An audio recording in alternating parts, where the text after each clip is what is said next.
नमस्कार मित्रों, towards education में सतीश कुमार का नमस्कार। कैसे हैं आप लोग? आशा है कि आप लोग अच्छे होंगे और आपकी पढ़ाई अच्छी चल रही होगी। साथियों, मैं अब तक आपको जीव विज्ञान के एमसीक्यूज़ और जीव विज्ञान की थ्योरी करा रहा था। आज से मैं अब आपको वनस्पति विज्ञान और जीव विज्ञान दोनों कराऊंगा, दोनों वीडियो भेजूंगा। वनस्पति शास्त्र या वनस्पति विज्ञान का जो सिलेबस है, उस सिलेबस के आधार पर मैं आपको ये टॉपिक कराऊंगा। तो आप लोग, टुवार्ड्स एजुकेशन आपका अपना चैनल है, इस चैनल पर आप लोग लाइक शेयर सब्सक्राइब करना ना भूलें। ये सब्सक्राइब करते रहें, आपका और मेरा दोनों का मोटिवेशन होता रहे। इसी के साथ ही हम आपको वनस्पति शास्त्र का थोड़ा सा रिवीजन सिलेबस का कराएंगे और सिलेबस के आधार पर आपको आगे टॉपिक भी कराएंगे।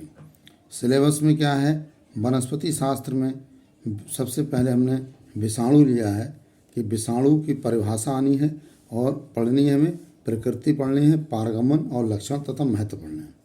विषाणु के परिभाषा, प्रकृति, पारगमन, लक्षण तथा महत्व पढ़ने हैं। जीवाणु रूप एवं संरचना, प्रजनन तथा आर्थिक महत्व। जीवाणु के जो रूप हैं वो पढ़ना है, संरचना पढ़नी है, प्रजनन तथा आर्थिक महत्व पढ़ना है इसके। लाइकेन और समन्वय तथा आर्थिक महत्व पढ़ना है, लाइकेन के समन्वय तथा आर्थिक महत्व पढ़ना है। शैवाल में शैवालों का वर्गीकरण, मुख्य समूह के विशिष्ट लक्षण, जैसे नील हरित शैवाल है या झूरी शैवाल है, नॉस्टॉक है, क्लोरोमोनास है, वॉलबॉक्स है, इलोथ्रिक्स है, स्पायरोगायरा है, यूडोगोनियम है, एक्टोकार्पस है, बैट्रैकोस्पर्मम की प्रकृति, रचना तथा जीवन चक्र और शैवाल का आर्थिक महत्व, और एलेक्सोपोलस म्यूकर राइजोपोस कवकों का वर्गीकरण, मुख्य समूह के विशिष्ट लक्षण, पाइथियम और एल्बिगो से सैक्रोमाइसेटिस, पेनिसिलियम और पक्सिनिया एगरिकस प्रकृति की संरचना प्राप्ति। तो इस साथियों, हम आपको समय व्यर्थ ना करते हुए आगे की ओर ले चलते हैं और हम आपको आज जो है इंट्रोडक्शन कराएंगे, जिसमें वनस्पति विज्ञान का जो इंट्रोडक्शन होगा वो आपको कराने जा रहे हैं। आप इस इंट्रोडक्शन का विशेष तौर से ध्यान रखना है।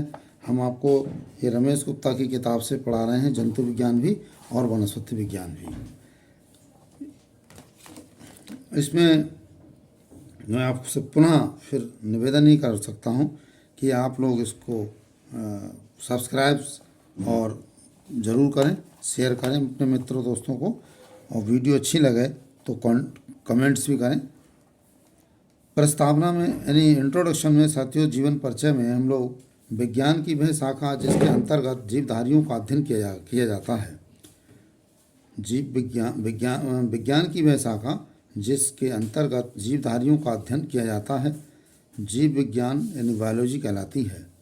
जीव विज्ञान बायोलॉजी यानी बायोस, जीव लोगोस का मतलब अध्ययन होता है। शब्द का प्रयोग कर सर्वप्रथम किसने किया था? लैमार्क एवं ट्रेविरेनस ने किया था। ये 1802 में किया था। ये यहाँ से सवाल बनना शुरू हो जाते हैं टीजीटी के, पीजीटी के, कि बायोलॉजी को जो दो टुकड़ों में रखा गया है, बायोस का मतलब जीव होता है, लोगोस का मतलब अध्ययन होता है। इन शब्दों का प्रयोग सर्वप्रथम किसने किया था? तो लैमार्क एवं ट्रेविरेनस ने किस सन में किया था? ये 1802 में किया था। जीव विज्ञान को मुख्य रूप से दो शाखाओं में विभक्त किया गया है। पहली शाखा है वनस्पति विज्ञान, बोटनी। इसके अंतर्गत केवल पौधों का अध्ययन किया जाता है। बोटनी अंग्रेजी भाषा का शब्द है, जो ग्रीक शब्द बोटेन जिसका अर्थ है हर्ब, शॉक से लिया गया है। शाक यानी हर्ब से लिया गया है। जंतु विज्ञान दूसरा भाग है इसका, जूलॉजी, यानी इसके अंतर्गत केवल जंतुओं का अध्ययन किया जाता है। जूलॉजी अंग्रेजी भाषा का शब्द है जो ग्रीक भाषा के दो शब्दों यानी जून और लोगोस, यानी वही जून का मतलब जंतु और लोगोस का मतलब अध्ययन, जंतुओं का अध्ययन करना, जंतु विज्ञान से मिलकर बना है। जीवधारी दो प्रकार के होते हैं, पौधे एवं जंतु। उच्च वर्ग के पौधे तथा जंतुओं में अंतर स्पष्ट होता है, परंतु निम्न वर्ग के पौधों तथा जंतुओं में अंतर करना कठिन होता है। देखिए, उच्च वर्ग के पौधों तथा जंतुओं में अंतर स्पष्ट हो जाता है, परंतु निम्न वर्ग के पौधों तथा जंतुओं में अंतर स्पष्ट करना कठिन होता है। अब हम यहाँ पर पढ़ेंगे कि सजीव के लक्षण क्या होते हैं। Characteristics of living beings.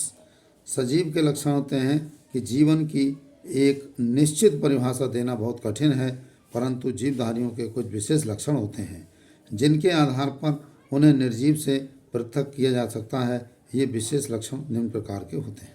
अब इनके लक्षण, जीव द्रव होता है इसमें, प्रोटोप्लाज्म, जीव द्रव। जीवधारियों के जीवन का भौतिक आधार, फिजिकल बेसिस ऑफ लाइफ, जीव द्रव है। जीवधारियों के जीवन का भौतिक आधार जीव द्रव है। इसमें सभी जैविक क्रियाएं होती हैं तथा इसकी रासायनिक संरचना जटिल होती है। जीव द्रव निरंतर परिवर्तन की स्थिति में रहता है और जिस गुण को हम जीवन कहते हैं वह इसी निरंतर परिवर्तन की स्थिति के ऊपर निर्भर है। कोश का संरचना होती है इसमें, सेल स्ट्रक्चर। कोश का संरचना यानी जीवधारी एक या अनेक कोशिकाएं होते हैं।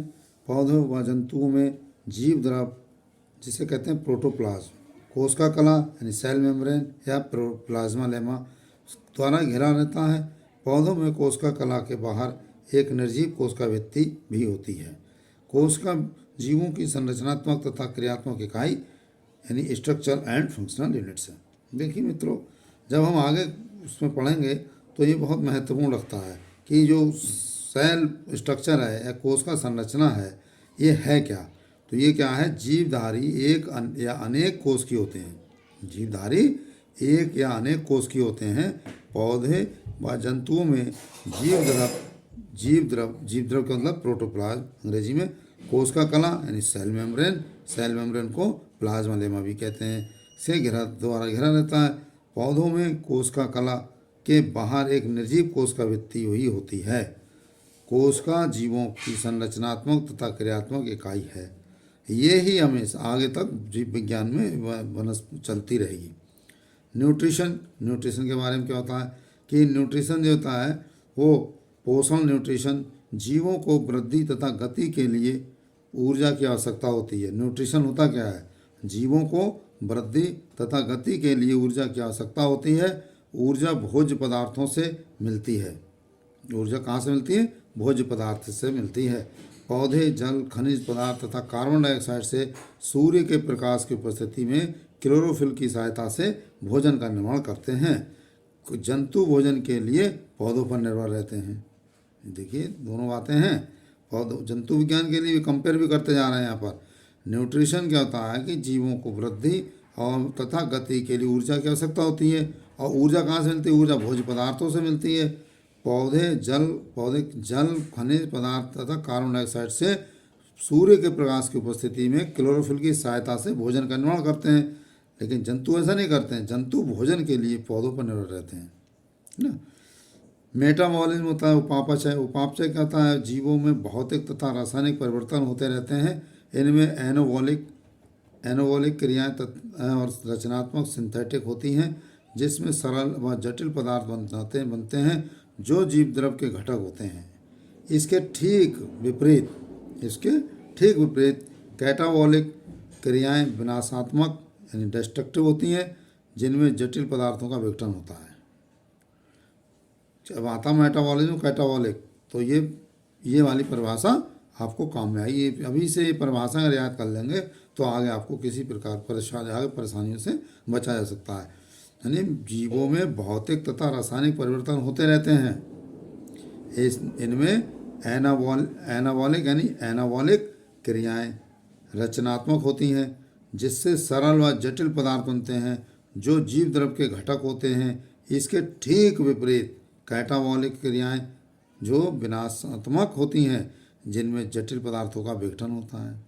नेक्स्ट है श्वसन, रेस्पायरेशन। रेस्पायरेशन में क्या है, श्वसन जीवधारियों का प्रमुख लक्षण है। इस क्रिया में वे ऑक्सीजन लेकर कार्बन डाइऑक्साइड बाहर निकालते हैं। इस क्रिया से भोज्य पदार्थों से संचित ऊर्जा मुक्त होती है। इस ऊर्जा से जैविक क्रियाएं संचालित होती हैं। रेस्पायरेशन में क्या है, श्वसन जीवधारियों का प्रमुख लक्षण है ये। इस क्रिया में वे ऑक्सीजन लेकर कार्बन डाइऑक्साइड बाहर निकालते हैं। इस क्रिया से भोज्य पदार्थों में संचित ऊर्जा मुक्त होती है। इस क्रिया से जैविक क्रियाएं संचालित होती हैं।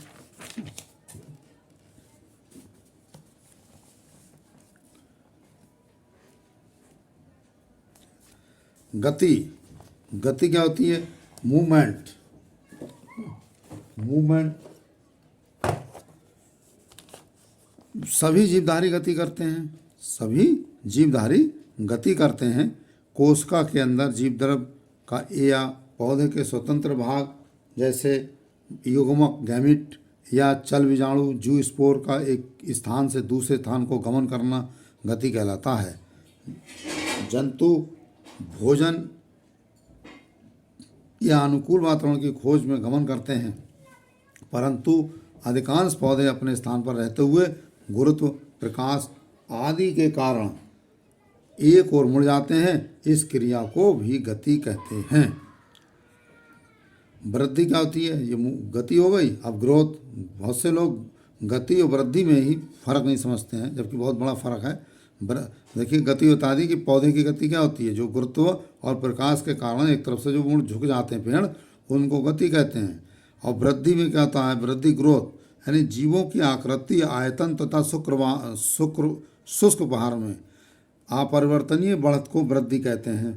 पौधों के विभज्योतकी ऊतक यानी मेरिस्टेमेटिक टिश्यू द्वारा निरंतर तथा अनिश्चित कालीन तक वृद्धि होती है, परंतु जंतुओं में एक विशेष अवस्था आने पर वृद्धि रुक जाती है। ये ग्रोथ कहलाती है, वृद्धि कहलाती है। रिप्रोडक्शन क्या होता है, प्रजनन। जीवधारी अपने समान जीव प्रजनन द्वारा पैदा करते हैं, परंतु जो नॉन मोटिविंग होते हैं, अजीवित ऐसा नहीं कर सकते हैं। संवेदनशील तथा अनुकूलन क्या होता है, संवेदनशील यानी जीव अपने चारों तरफ के वातावरण में होने वाले परिवर्तन का अनुभव करते हैं। इस कारण वे संवेदनशील होते हैं तथा उनके अनुसार अपनी संरचना, रहन सहन और क्रियाओं में परिवर्तन कर लेते हैं। इसको अनुकूलन कहते हैं। उत्सर्जन होता है, एक्सक्रीशन। उत्सर्जन में क्या होता है, जीवधारियों में विभिन्न प्रक्रियाओं के फलस्वरूप हानिकारक व अनावश्यक पदार्थ बनते हैं, जिन्हें वे अपने शरीर से निष्कासित करते रहते हैं। ये क्रिया जीवों में निरंतर व जीवन पर्यंत चलती रहती है। ये बहुत अच्छा टॉपिक है, इसकी ये परिभाषा आपको उत्सर्जन की जरूर याद कर लेनी चाहिए, है ना। ये आगे बहुत काम आती है। जीवधारियों में विभिन्न क्रियाओं के फलस्वरूप हानिकारक व अनावश्यक पदार्थ बनते रहते हैं, है ना, बनते हैं, जिन्हें वे अपने शरीर से निष्कासित करते रहते हैं। ये क्रिया जीवों में निरंतर व जीवन पर्यंत चलती रहती है। जीवन चक्र, लाइफ साइकिल क्या होती है, यानी सभी जीवों में एक निश्चित जीवन चक्र होता है। जीव जन्म लेते हैं तथा विकसित होकर प्रजनन करते हैं, अंत में मर जाते हैं। अतः जीवधारियों में क्रमबद्ध रूप से विभिन्न क्रियाएं होती हैं। अब इसमें और बहुत सारी क्रियाएं, लाइफ साइकिल में बहुत सारी क्रियाएं होती हैं। और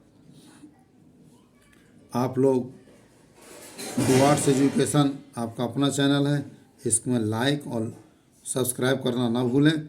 आज के लिए इतना ही।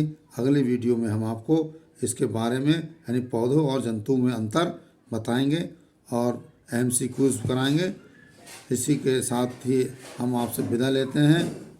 जय हिंद, जय भारत।